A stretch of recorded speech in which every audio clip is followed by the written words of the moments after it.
Почитувани кандидати членови за влада, почитувани гости доколку ги има, почитувани медиуми, почитувани пратеници и почитуван господине Мицевски, координатор на парламентарната група на ВМРО ДПМН.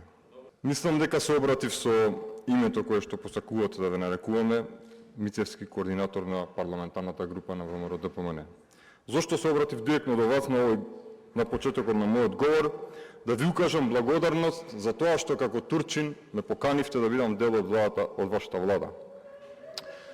Но да ве подсетам, господине Мицевски, дека јас, како дел од мојата пратеничка група на Левица, ви предложивме во согласност со идеалите на еден од најголемите револуционери и најголеми државници на Република Турција, револуционерот Мустафа Кемал Ататурк, во согласност со неговите идеали за унитарна, секуларна и еднојазична република, ви предложивме македонска платформа.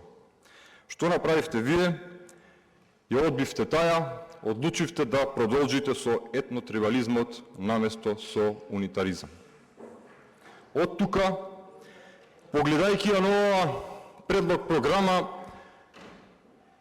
уште повеќе ми се потврдува ставот дека добро што ве одбив да бидам дел од вашата влада. Затоа што ние не сакаме да продолжиме со она каде што застана претходната влада на СДСМ и ДУИ.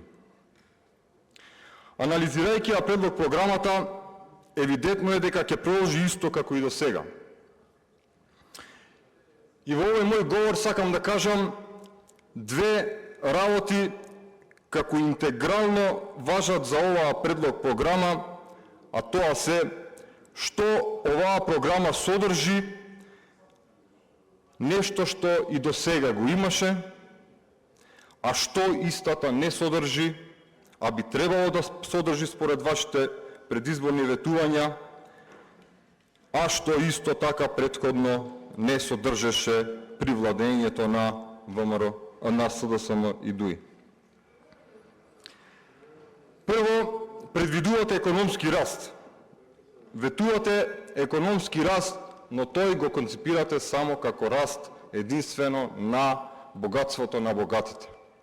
И со тоа само ќе го продолжите јазот, ќе го продлабочите јазот помеѓу сиромашните и богатите.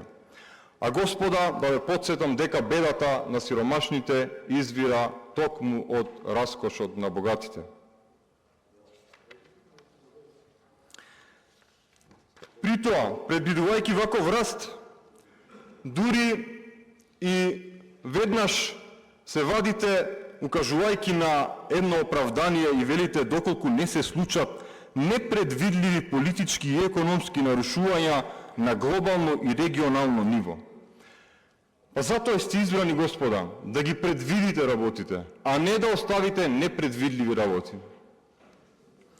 Понатаму, исто како и до сега, го оставате рамниот данок кој што го плаќаат фирмашите. Го задржувате рамниот данок и предвидувате данечен рај, каде, цитирам од вашата програма, бизнисите ќе цветаат. Веројатно планирате да цветаат како во Белизе, во безданочен рај, кој што во изминатиот период се претвори во пекол за македонските работници. Само да направам една споредба во однос на учеството на различни даноци во буџетот на Република Македонија. Данокот на добивка, кој што вие го оставате рамон, учествува со 316 милиони евра. За разлика од него, данокот на додадена вредност, кој што секојдневно во маркетите пазарејки македонскиот работен народ го сноси товарот за овој данок, изнесува 1,3 милиарди евра. Зашто не се одважите да го намалите токму овој данок, данокот на додадена вредност, наместо да го оставите рамен данок на добивка, со што покажувате дека вие се залагате само за користа на вашите фирми кои што виреат во општеството. Пропратно со ова, предвидувате еден куп даночни олеснувања и бенефиции. И јас тука би ви предложил да земете колешката Лукаревска, она има многу бајаги искуство во ова, особено во она што вие се крстите во отпис на данок за фирмите. Потоа продолжувате исто како и до сега со политики каде сакате да не жртвувате на олтарот на странските инвестиции. Дури, господа, и образованието сакате да го кроите по нивни нарав. Па во вашиот новоговор во оваа предлог програма тоа го нарекувате образование согласно пазарот на труд. Исто така ја замислувате и културата. Само како економска дејност која нема никаква духовна карактеристика, како додадена вредност и како алатка за привлекување на девизи, односно како додаток на туристичките водичи кои што ги планирате. Особено евидентно е дека исто така, може би и уште порадикално, уште пофундаменталистички, продолжува евроатлантскиот фундаментализам, кој што, цитирам, е целосно усогласен со надворешната политика на ЕУ. Читајќи го ова поглавје од предлог програмата, размислував дали може би Бујар Османи го пишувал истото, или пак новиот министер Тимчо Мустински се спрема да биде еден од некоја тројка на некој европски град. Може би Брисел овој пат, а не Амстердам. Во ова поглавје особено сакам да забележам она што го пишувате под национални приоритети во надворешната политика на страница 44. Вие викате, цитирам, Македонија треба да ја доизгради, но и постојано да ја надградува својата улога како успешна европска демократија. Потоа, на следната страна, веднаш продолжувате. Владата ќе остане посветена на европската и евроатлантската безбедност, рамка и целосно усогласување на политиките на земјата со заедничка надворешна, безбедносна и одбранбена политика на ЕУ, континуирано ќе придонесува во мисиите на ЕУ за управување со кризи и операции предвидени од НАТО.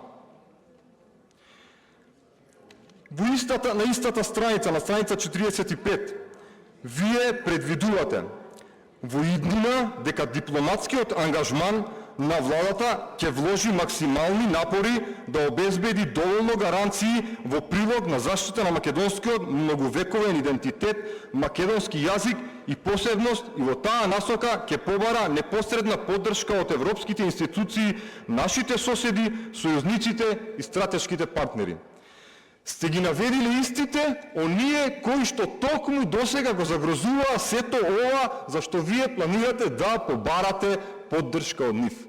Од кого ќе побарате? Од Европска унија кој што ви го сервира францускиот предлог за бугаризација? Од НАТО кој што ја окупира нашата држава? Кој што ви го подметна Преспанскиот договор? Од Грција?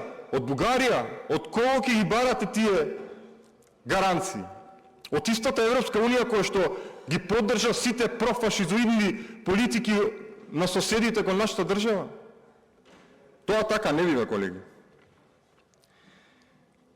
Пазете, продолжувате на истава страна, истовремено ќе продолжиме со активно учество во меѓународните операции кои придонесуваат за обезбедување на глобалниот мир и безбедност.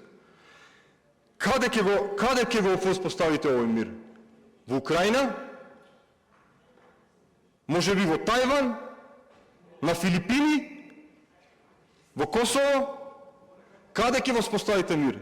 Секаде онаму каде што воспоставивте мир до сега, во Ирак, во Афганистан, во Сирија,